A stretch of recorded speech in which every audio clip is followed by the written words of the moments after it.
President Obama, obviously, outside of being one of the most brilliant minds on the planet, he's actually a huge movie lover. And he was a fan of the book, huge fan of the book. It was on his reading list, and he was committed to making this into a great movie. So he was involved from script to post, and he gave notes on the disaster elements, on character, on the theme. It was a wonderful collaboration. Okay, guys. So The Beast, which if you guys have been watching my channel by now, you should have already known who he is. He has helped to co-produce this movie, which is called Leave the World Behind.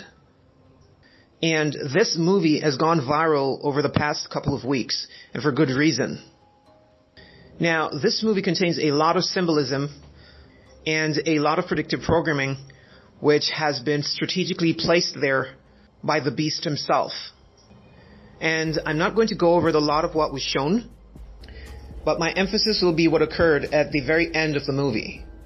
Now, before I get into that part, I just want to mention quickly here that one of the scenes in the movie that had to do with an oil tanker crashing up on the seashore is one of the most important cryptic messages of this entire movie. I can tell you with confidence that when I saw this movie and I'd seen that scene, the revelation came instantaneously. And the Spirit of the Lord revealed to me that that scene with the tanker crashing up on the shorelines had to do with just how quickly the Lord Jesus will come. And if you'll notice that written on the side of this giant ship was written and clearly visible, the word White Lion, which represents none other than the Lion from the tribe of Judah, King Jesus himself. He is the White Lion. And so his coming can be compared to that ship that very few people are paying attention to. And then it suddenly caught them off guard and crashed upon the shorelines. For it is also written that, like a trap, his coming shall come upon all who dwell upon the face of the earth. Now, like I said, this movie contains a lot of other symbolism that are scattered all throughout the film. And they were strategically placed there so that people may pay attention and get a glimpse of what is to come. I also remembered a very interesting quote from one of the characters in the film. And I think the name of the actor is Ethan Hawke, I think. And I remembered he said something very interesting. He was telling this other guy that he cannot do anything without his phone and his GPS. Which basically means that if these things were to be removed from him, he would be left completely incapacitated. And I imagine it would be the exact same for a lot of people today. Now, let's get back to the main part that I want to share with you guys. Trust me, beloveds, whenever you see both the Beast, who is the future Antichrist, and the Lord Jesus Christ himself, are sending you warnings about the exact same thing, you had better pay attention. Now, there I was watching the ending of this movie, completely unaware of what I was about to witness. And then I saw it. A nuclear explosion. And then a few moments later, another bomb was dropped. And then when I'd seen that, I started getting goosebumps, beloveds. Because I felt as if I was in a deja vu. I was literally witnessing what I'd seen all the way back in the month of March in 2023 in a vision that Yah gave me about the rapture. Beloveds, in that vision, I saw not one, nor three. I saw two exact nuclear bombs going off. One went off, and then a few moments later, the other one went off as well. And I was witnessing this happening in the distance, in the same manner as those two women that was standing at the edge of the forest and looking at the mushroom clouds in the distance in the city. When I'd seen that scene, I was filled with goosebumps, beloveds, because I already knew it. Yah had already shown it to me in a vision. And so I knew that this was coming down the road.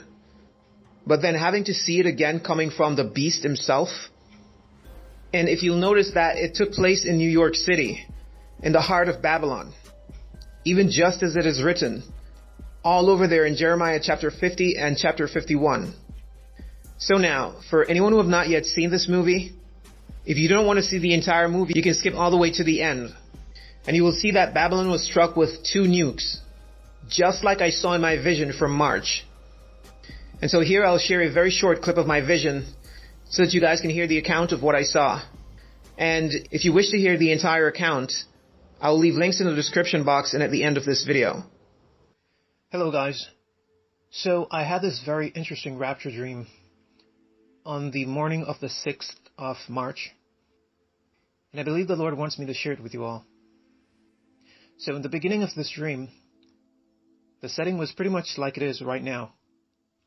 The world was on the brink of war, and the tension between nations was just growing by the day. Now, I remember that I was with a family member, and suddenly a nuclear blast went off in the distance. This blast occurred in the day, and so we were all able to see it. This blast was so spectacular. It was both spectacular and deadly at the same time. I remember standing there looking at it in awe as I watched the massive mushroom cloud forming out in the skies and billowing and also spreading out in every direction. Now, while everyone was still standing there, including myself, and still watching the spectacular destruction, another nuclear blast went off in the distance as well. And then I started thinking to myself, this is it. This is the end. And I also remember thinking that with these blasts, nuclear radiation is coming, which is not good. But also, with my knowledge from previous visions given to me by the Lord, I knew that the rapture should occur at any moment. And that's exactly what happened, beloveds. The rapture occurred simultaneously while these two nuclear blasts went off. I literally saw a group of men were walking, and one of them vanished right from the midst of them, leaving the others perplexed and looking around for him in confusion.